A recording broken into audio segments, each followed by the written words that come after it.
리더십 두 분이 생각나서 이제 이렇게 영상을 한번 만들어 봅니다. 우선은 전두환 우리 1사단 사단장님이시죠. 그 다음에 김의중 대우그룹 회장님, 이 두 분을 보고 김창완 후보를 보니까 리더십 면에서 상당히 같은 점이 많다. 이렇게 해서 이제 영상을 만들게 됩니다. 우선 김창완을 보면서 생각나는 두 리더십으로서 요즘 선거 캠프에서 쭉 지켜보니 갈수록 김창완이 진국이라는 것을 알게 되었습니다. 김창완은 리더십 중에 상황 설명을 하는 데 있어서 특히 탁월합니다. 상황 전달을 물론 듣는 모두에게 아주 겸허하게 하나하나 자세하게 설명하는 모습이 너무나 정겨우면서도 진지하다는 것, 그리고 디테일하게 설명하는 부분에 아주 전문적인 부분이 특출하게 드러나는구나 하는 것이 다른 사람하고 다르지 않나 이런 생각이 들었습니다. 그래서 지난 과거 내가 경험한 두 리더십이 생각이 나서 이렇게 영상을 만들고 있습니다. 우선 전두환 사단장을 보면 내가 전방사단에서 근무할 때 비상이 걸리면 전두환 사단장과 함께 벙커에서 생활했던 일이 있습니다. 당시 나는 사단에 한 명밖에 없는 주특기를 가지고 있었기에 비상이 걸리면 대단히 중요한 업무를 했습니다. 우리나라에서 아직 컴퓨터가 활성화되지 않을 시 EDPS, 일렉트로닉 데이터 프로세싱 시스템 그래가지고 전자문서 처리 시스템 그것을 하기 위해서 미군 부대 장비를 가동해가지고 이제 내가 운용을 했는데 어느 날 이제 비상이 끝날 무렵쯤 됐어요. 사격대장이 사단장한테 전군 사격대회에 나갈 사격 선수를 선발 하는데 어떤 지침이라도 있으면 주십시오 하는데 느닷없이 나를 가리키면서 저병사에게 사격을 시키라고 하면서 저병사는 문무를 겸비한 사병이라며 지켜 세우시는 것이었습니다. 정말 깜짝 놀랐어요. 난 무도 완벽하게 겸비하지는 못했는데 그러면서 데리고 가서 사격을 시켜보라고 하셨습니다. 그리고 며칠 뒤 전 사단에서 차출된 사격 선수들과 사격을 하는데 평소에 사격을 보통 정도밖에 못했던 내가 3발씩 쏘는데 거의 한 구멍에 총알이 다 들어가는 것입니다. 그걸 보고 내가 정말 깜짝 놀라지 않았어요. 사단장님이 그렇게 지켜 세우는 그게 어마어마한 힘이 되지 않았나. 그래서 사나이는 자신을 알아주는 사람에게 목숨도 바친다. 이런 말이 있지 않습니까? 정말 내 마음속에 아마 그런 마음이 굳었던 모양이요. 저 사람을 위해서 내가 뭘 해야 되는가. 나는 그날부터 문무를 겸비한 사병으로 살아가고 있는 것이 보였어요. 나도 모르게. 그리고 그 이후에도 지금도 이제 세상을 살면서도 그렇고 지금 나이 70이 거의 다 돼갑니다만은 지금까지도 컴퓨터라든가 모든 걸 정말 문무를 겸비하게끔 했던 게 그 전두환 사단장님의 그 말씀으로 인해서 이렇게 내가 살고 있지 않는가. 난 그분이 너무 고맙고 그분도 굉장히 존경합니다. 그분은 정치적인 희생자가 되었습니다만은 그리고 신기하게도 이제 사격 실력이 대단하다는 것을 알게 되었고 전두환 사단장을 위해서 무엇을 해야 하는가 생각하게 되더라고요. 나를 그렇게 잘 봐주시고 인정해 주시니 정말 신바람이 나기 시작했습니다. 사격 연습할 때 가끔은 사격장에 나타나시어 사격 실력 확인을 하는데 대낮에 사단장 별 2개의 별이 뜨니 역시 대부분의 선수들이 실력을 발휘하지 못하고 총알이 꽁잡으로 다가고 평소 실력이 나오지 않으니까 사격대장도 난감해 하더라고요. 이 사람 98점 나옵니다. 평균 97점 나옵니다. 95점 나옵니다. 이렇게 보고를 했는데 실제로 와서 사단에 보니까 40몇 점밖에 안 나오는 거예요. 그러니까 이제 사단장이 웃으시면서 내 그럴 줄 알았다. 대낮에 별을 보고 그렇게 기가 죽으면 대낮이라고 하지만은 어떡합니까 하시면서 그날 사격대회에 전군 가면은 사격대회에 가면은 전군에 별들이 울울울 할 건데 그날은 아마 여러분들 이대로 간다면은 사격장에 가도 사격 타켓도 아마 보이지 않을 수도 있어. 그러면서 야단이구만 하시면서 모자를 벗어가지고 저쪽에 이제 보좌관에도 주더라고요. 주고 우통도 다 벗어버려요. 다 버리고 런닝구 바람에 우리들 앞에 이제 섰어요. 런닝 바람에 이제 아주 계급장에 이런 걸 다 떼버린 거죠. 그리고 이제 말씀하시길 내가 이웃 아저씨하고 다를 게 뭐가 있나? 너 옆집에 이웃 아저씨 아주 친근한 아저씨 한번 생각해봐. 그 아저씨하고 내하고 다를 게 하나도 없다. 그러시면서 함께 빙 둘러 앉으라고 하시면서 이제 빙 둘러 앉은 그 틈에 이제 앉으셔가지고 세상은 말이야 이렇게 둥근 것이야. 높고 낮음이 없는 거야. 다만 군대 특성상 이렇게 계급 체계를 만들어 놓고 역할만 할 뿐인 거지 뭐 높고 낮은 게 어디 있어? 응? 뭐 높다고 뭐 기죽을 필요도 없고 평소 뭐 사나이가 말이야 응? 하던 대로 하면 되는 거지. 응? 그렇게 말씀을 하시더라고요. 그렇게 말씀하시면서 긴장된 모든 것을 풀어주시면서 이 단전 호흡하는 거를 직접 지도를 하더라고 앞에서 막 이게 앉으셔가지고 막 배를 두드리면서 자 이렇게 하면서 뭐 숨을 들이쉴 때는 뭐 어떻게 하고 내쉴 때는 뭐 누에가 꽃이 막 씨를 뽑아내듯이 꽃이 씨를 뽑아내듯이 쫙 뽑아내고 이렇게 한참을 막 한 30분 동안 이제 막 훈련을 같이 시켜주시고 막 별 2개 사단장이 막 거의다가 대부분이 막 이등병들이었습니다. 막 저를 포함해서 아주 막 이제 군대 생활 시작한 지 얼마 안 된 사람들만 뽑게 하더라고요. 군대 생활을 많이 한 사람들은 이미 타성이 젖어가지고 이 변화를 못 시키는데 새로운 사람들이 변화에 잘 적응할 수 있다 그러면서 그래 했기 때문에 그건 막 이등병 이런 사람들이 얼마나 쫄겠어요. 그래서 이제 하시는 말씀이 나도 사단장이지만 연설을 할 때는 긴장될 수가 있지. 막 그럴 때마다 이제 단전 호흡을 하면서 이제 막 긴장을 풀기도 하고 자신감을 갖게도 되는데 그런 경험이 막 있으니까 날마다 여러분들도 사격하기 전에 이렇게 함께 단전 호흡을 하라고 하시고 가셨습니다. 그러고 나서 전두환 사단장은 사격장을 자주 오셨고 올 때마다 몇 사람이 아직도 몹시 긴장해서 제 실력이 나오지 않자 오늘부터 나에게 큰 소리를 격려하지 말고 충성 이렇게 격려했지 않습니까? 그죠? 그럼 또 그렇게 하는 격려의 의도가 바로 그겁니다. 막 긴장감을 조성하려고 그러는 것 같은데 옆집 아저씨라고 생각을 하면서 오늘부터는 안녕하세요 그렇게 인사해 그렇게 인사를 하고 지내자고 하신 것이었습니다. 그래도 긴장하는 선수에게는 별도로 긴장을 하는 선수 아주 성적이 좋은 선수일수록 긴장을 많이 하더라고. 뭐 평소에 막 99점 100점 이래 나오던 사람들이 긴장을 많이 그런 사병이 그 사병 이름이 전일병인데 계급장은 2등병이고 전일병 그것도 저 종시 아닙니까 그죠? 전두환 사단장 종시니까 특별하게 또 이제 막 안아주시면서 야 니가 나가 또 종시네 그래가면서 막 친근감을 또 불러일으키시더라고요. 그럴 때 우리 이제 사병들 월급이 2,000원도 안 될 때 뭐 1,800원 뭐 이래 할 때인데 2만 원을 딱 꺼내주시면서 이제 야 네 친한 친구들 누구 뭐 아주 제일 친한 친구 한 2-3 명하고 같이 가서 10,000원은 술 먹고 이 10,000원 가지고는 아가씨하고 놀아. 그리고 막 이렇게 저렇게 하라는데 막 그 얘기는 내 차마 못하겠고 하여간 기발하더라고요. 그렇게 하고 간 뒤 그 사병은 아무리 높은 사람 앞에서도 떨지 않고 실력은 날로 좋아지는 것을 보았습니다. 야, 이 리더십이 참 대단하구나. 그리고 이제 툭하면 사격 선수 숙소에 나타나셔가지고 많은 애로를 다 들어주셨어요. 어느 날은 식사 시간인데 김치 항아리를 들고 오셨어요. 이게 막 김치 항아리 직접 별 2개가 별 2개 사단장이 김치를 들고 와서 야들아 내 아침 먹다가 보니까 김치가 하도 맛있어 갖고 왔다. 여러분들 생각나서 가져왔다 하시면서 직접 항아리를 들고 식사하는 선수들에게 이제 직접 막 찝으라고 이제 네 먹을 만큼 막 꺼내라고 이제 항아리를 냈는데 그 선수들은 한결같이 사단장 전두환을 위해서 그걸 먹고 나서 야 그거 솔직히 뭐 김치 뭐 별맛은 안 나더라고요. 근데도 야 전두환 사단장을 위해서 우리가 뭘 해야 되는가 아마 각자 그런 생각을 했을 거예요. 내가 그렇게 생각했어요. 그리고 이제 사격대회가 있었는데 정군 사격대회 가가지고 1등 했어요. 1등. 그래 1등 했는데 공수부대하고 공동으로 우승을 했어요. 그때 이제 1사단에 오기 전에 공수 여단장을 하고 있다가 이제 이리 오셨기 때문에 공수부대의 그 특성을 잘 알고 야 여러분들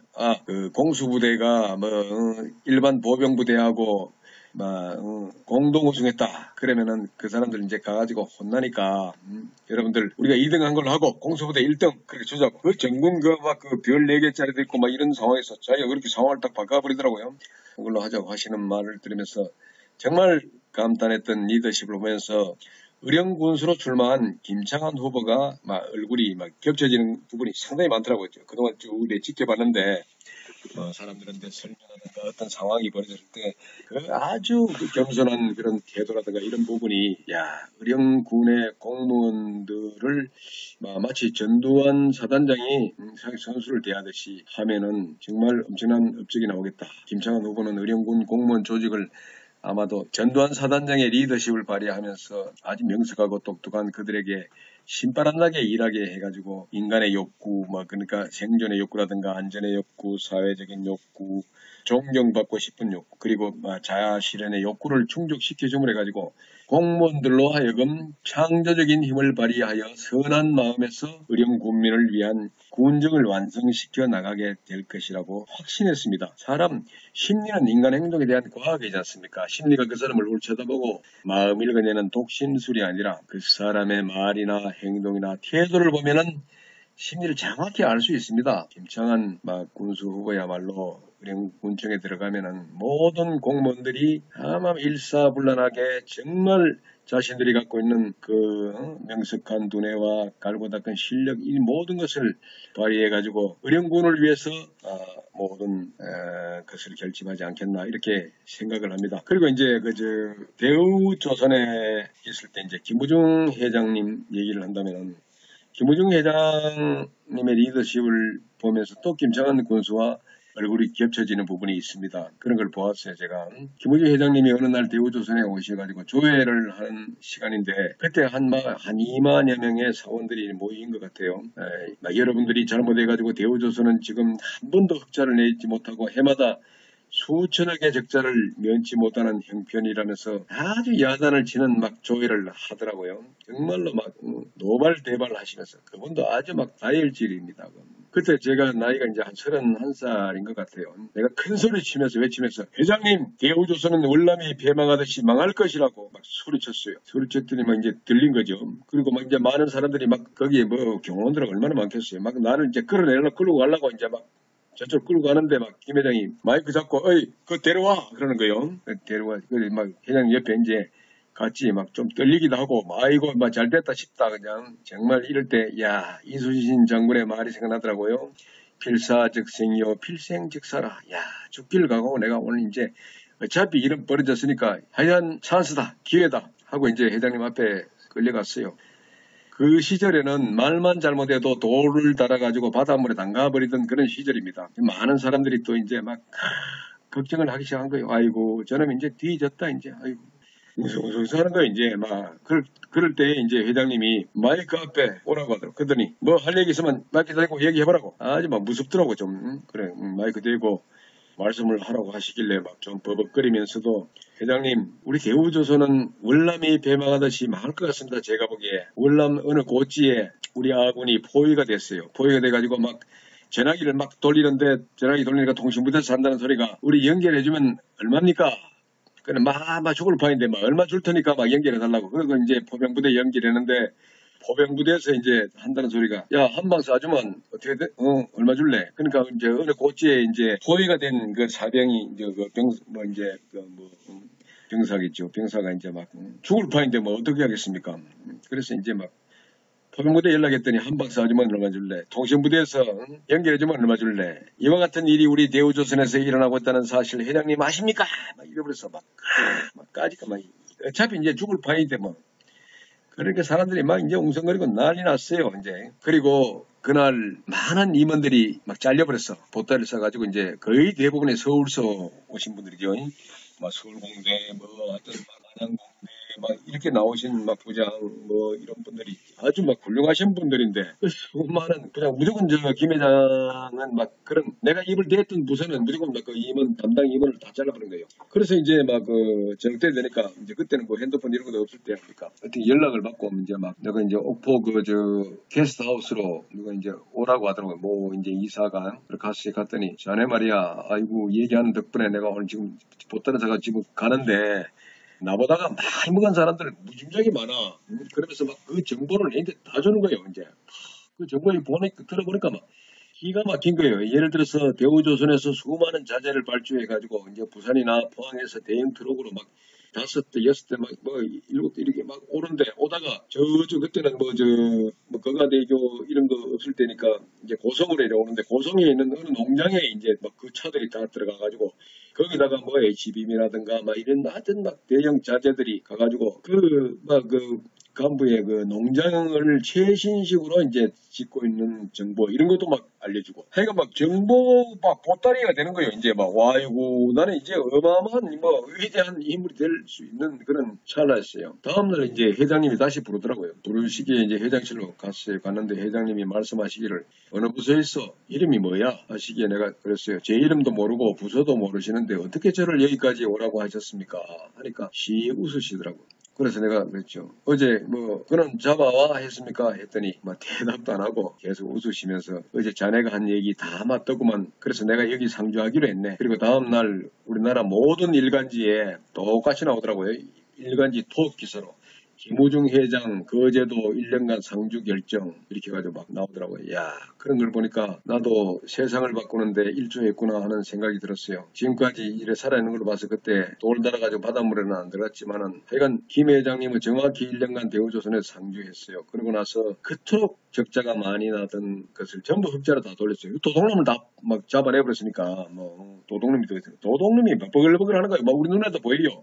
예를 들어서 어느 그 일을 지경이 가서 일을 했는데 막 그 외주업체에서 한 걸로 가지고 그 돈을 그냥 외주업체에다 돈을 다 줘버린다든가 그러고 나서 지경 사람들한테는 막 일을 제대로 못 해가지고 지금 실적이 이밖에 안 났다 그러고 막 아이고 참 어두운 시절이었습니다. 나는 그 사이에 막 어떤 임원에 의해서 막 일본으로 연수라는 명목으로 이제 쫓겨갔어요. 내보고 이제 그러더라고 이제 그 임원이 하신 얘기가.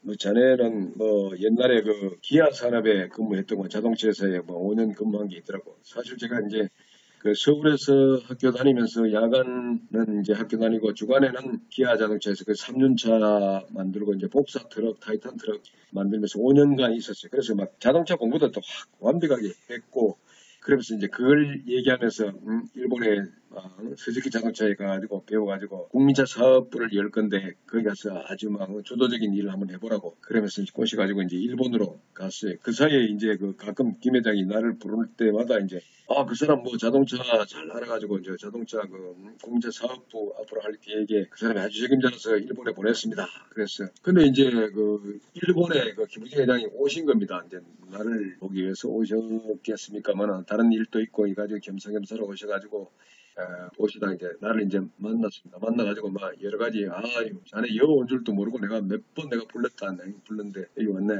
여기서 뭐 자동차 공부하면서 뭐 애로사항 없느냐고 이제 묻길래 뭐 다 좋습니다. 뭐 일본이라는 나라에 오니까 너무 좋습니다.